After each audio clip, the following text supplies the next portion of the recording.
허리케인 데스크.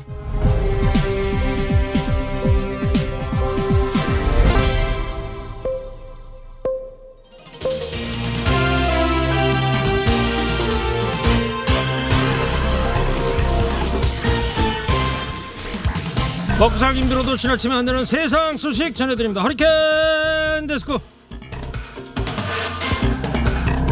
첫 번째 소식입니다. 문재인 대통령이 고위공직자 범죄수사처 출범과 관련해서 지난 대선뿐 아니라 2012년 대선에서도 공수처를 공약했다. 그때라도 공수처가 설치됐더라면 박근혜 정부의 국정농단은 없었을지 모른다. 역사에는 가정이 없는 것이지만 안타까운 역사다.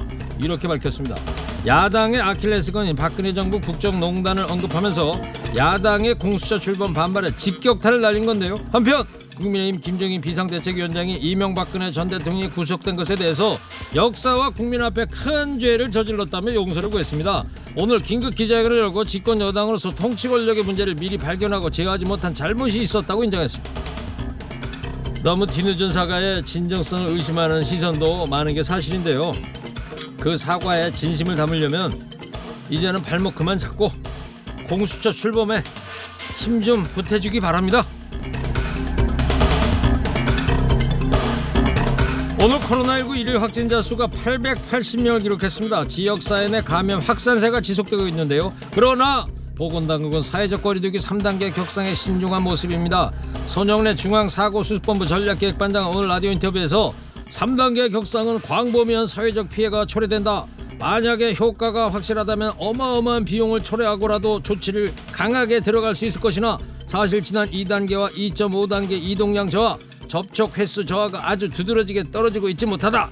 이렇게 밝혔습니다. 덧붙여서 이런 영업 제한 조치만으로 거리두기 효과가 나오는 것이 아니라 국민들의 실천이 동반되면서 전체적으로 사람들 간 접촉이 줄고 감염이 줄기 시작해야 한다고 강조했습니다. 조치만 하면 뭐합니까? 지키질 않는데. 코로나19 위기 앞에 우리가 모두를 생각한다면 어려움을 이겨낼 수 있겠으나 나만 생각한다면 사회는 더 힘들어질 뿐입니다. 모두 마음 모아서 제발 이 시국 좀 빨리 벗어나자고요. 다음 소식입니다. 요즘 가장 힘든 건 생존 위기에 몰린 소상공인 자영업자들일 텐데요. 소상공인 자영업자가 코로나19로 영업할 수 없는 경우에 건물 임대료를 내지 않도록 하는 이른바 임대료 멈춤법이 발의됐습니다. 더불어민주당 이동지 의원이 대표 발의한 이 법안은 집합금지 업종에는 임대료를 청구할 수 없게 하고 집합 제한 업자의 경우에 기존 임대료의 절반 이상을 받지 못하게 하는 내용을 담고 있습니다. 또 임대료를 제대로 받지 못하는 임대인을 위해 금융기관의 임대건물 담보대출 상환기간 연장 또는 이자 상환 유예 규정도 마련했습니다. 그러나 시장에서는 임대료를 제한하는 기간에 임대인의 대출 이자 멈춤, 세금 멈춤 등은 물론 생계형 임대인에 대한 고려가 필요할 것이라는 지적도 하고 있습니다. 더 이상 버틸 여력이 없는 자영업자들의 사정을 외면한다면 줄폐업 사태도 배제할 수 없을 텐데요. 그렇게 되면 건물주들도 공실에 따른 손실이 크지 않을까요? 임대료 고통분담은 결국 임차인과 임대인 모두에게 도움이 되는 처방이 아닐까 싶은데요. 임대료 멈춤법이 자영업자의 눈물을 닦아줄 수 있을까? 청취자 여러분들 어떻게 생각하십니까? 코로나19 사태로 의료 인력 부족 우려가 커지자 정부가 전공의를 코로나19 대응 인력으로 활용하는 방안을 검토 중인데요. 대한전공의협의회가 반발하고 나섰습니다.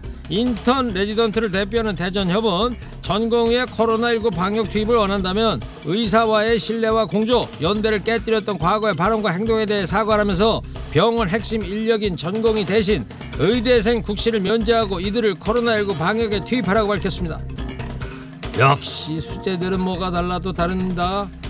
이 상황에도 어쩌면 머리가 그렇게 잘들 돌아가는지. 근데요, 계산하기 전에 진심을 먼저 보여주기 바랍니다. 그리고 국시 거부는 자발적 선택이었습니다. 자꾸 남 탓하지 말기 바랍니다.